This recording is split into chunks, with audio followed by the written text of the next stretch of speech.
Hello guys! Good afternoon! Welcome to my channel, Marelo Lobato, ang proud Cebuanang tendera.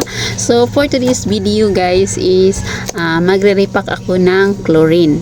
Ayan, ito ang aking 1 kilong chlorine ay aking i-repack ngayon. I-share ko sa inyo kung magkano ang aking bintahan at magkano ang aking profit. Ang kilo na chlorine guys is 100 pesos pag doon ako bumili sa Carbon Public Market. Pag dito sa amin, sa aking mga usual na pamilihan like Danao Public Market or sa lungsod sa Muang Compostela, so 140 pesos ang 1 kilo. Pag doon sa Carbon guys is 100. Kaya lang minsan lang ako makapunta doon, mga chinelas ang aking mga kinukumpra doon. So bago ako magre-repack ng aking 1 kilong chlorine, mag-unboxing muna tayo sa aking parcel from Shopee. Tara! Guys is solar. Ayan, worth 632 pesos ang aking nabayaran nito sa Shopee. Ayan, i-open natin ito kung ano kaya ang itsura ng ating solar. Ayan, maganda talaga pag may solar ang ating tindahan guys, lalo na pag mag-brand out. Naka-bubble wrap siya guys. Ayan,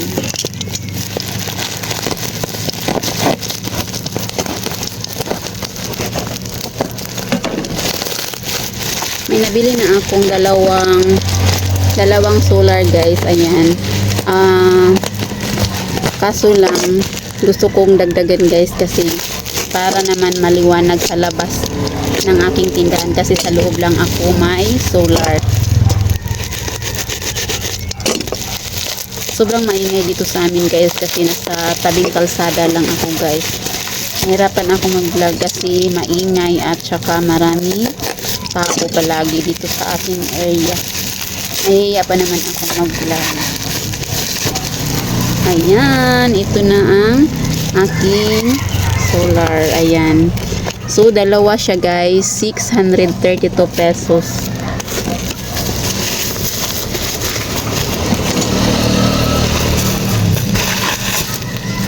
Ayan, dalawa. I-open natin to guys. Remote. Ayan, may battery at screw.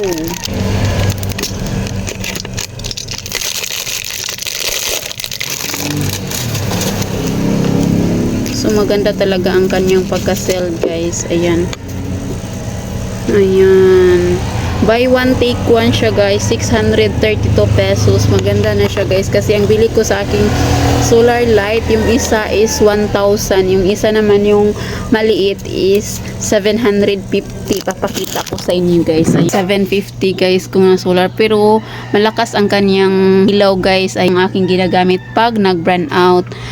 Ang isa naman guys is malaki pero 1,000 ang aking bilhin. Ito is dalawa na 632 pesos. Ayan, maganda siya guys. Ay,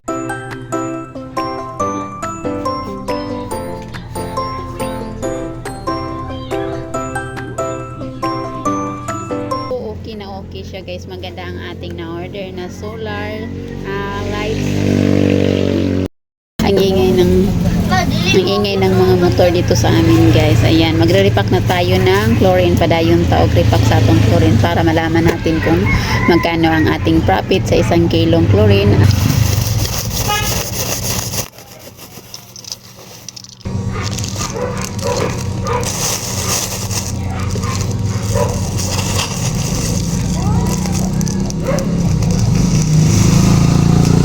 Ito lang aking ginagamit guys. Ayan, takip ng Mighty ang aking pang pakos.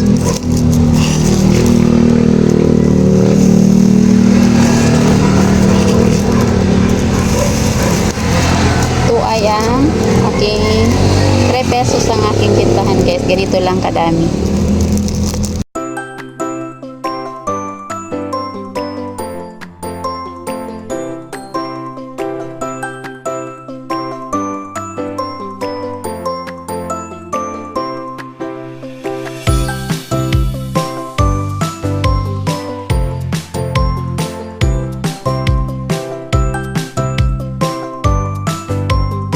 So, natapos na ang aking pag-repack guys. So, for now, magbibilang na tayo ng ating chlorine kung magkano ang ating na-repack guys. Ayan, ito ang 3 pesos ko na chlorine. Ganito lang kadami guys. Bilangin natin kung magkano ang naabot sa 1 kilong chlorine. 1, 2, 3, 4, 5, 6, 7, 8, 9, 10, 11, 12, 13, 14, 15, 16, 17, 18, 19, 20, 21, 22, 23, 24, 25, 26, 27, 28, 29, 30, 31, 32, 33, 34, 35. So 35 ang aking naputos guys sa isang plastic. Dalawa ang na-repack niya guys. So 35 times 2 is 70 pieces. 70 pieces ang aking na-repack na chlorine na ganito kalaki guys. So ang binta natin is 3 pesos. So 3 pesos times 70. So umabot ng 210 pesos ang ating chlorine guys. So i-minus natin ang ating puhunan na 100 pesos. So may ginansya ta na 110. So ipagpalagay na natin na 10 pesos sa ating nagamit na plastic. So may tubo tayo na 100 pesos, diba? 100 pesos din ang ating kita guys sa 1 kilong chlorine, na 100 pesos din ang ating puhunan. So maganda talaga guys pag mag-repack ka.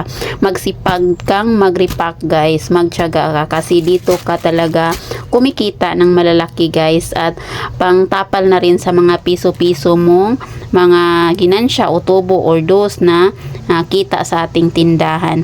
So ngayong araw na ito guys, hindi lang yan ang aking nire-repack na chlorine, kundi nagre-repack din ako ng popcorn at saka cheese powder. Ayan, ang popcorn ay 1 kilo guys ang aking nire-repack. So, ang puna na niya is 80 pesos. Ang akong na-repack guys is 1, 2, 3, 4, 5, 6, 7, 8, 9, 10, 11. Nabinta na ang isa ka pack guys, ang isa ka ganito. So, bintahan ko pala nito is 10 pesos. So, ang puhunan is 80 pesos. Kunin natin ang puhunan, 10, 20, 30, 40, 50, 60, 70, 80. So, 30 ang isa na binta na. So, kumita tayo ng 40 pesos sa 1 kilong popcorn. To dito naman tayo sa aking cheese powder. Ayan ang aking cheese powder. Ay ang aking bintahan nito is 5 pesos. Marami ang aking na-repack na cheese powder guys. So malaki ang ating kita o tubo nito sa cheese powder guys. So nasa sa atin na rin guys kung ano ang mga diskarte natin gagawin dito sa ating tindahan para kumita naman tayo ng malaki guys. Ito ang aking mga ni-repack ngayong araw na ito. So that's all for today's video. Thank you for watching. God bless you us all. Follow for more. See you for the next video.